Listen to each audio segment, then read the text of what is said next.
fundamentally, we are victims of our own success. We've now effectively established that there is a role for machine learning in lots of edge systems, including video ML. But what happens as we scale that up? What happens as we now use ML not for just one or two, but for many functions? Because it's become such a powerful tool, how does it scale up? Especially when we have limited compute, limited memory, and limited development time. And so this is a story about what happens when you have this huge flow and potentially this significant chaos in the development of multiple functions.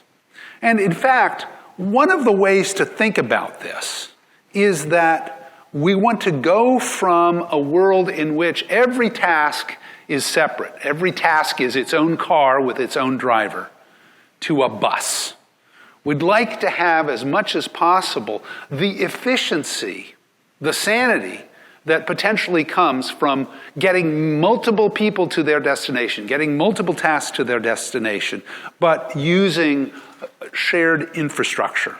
So some degree of commonality in architecture, in collection and use of data, in training, in testing, and in the deployment.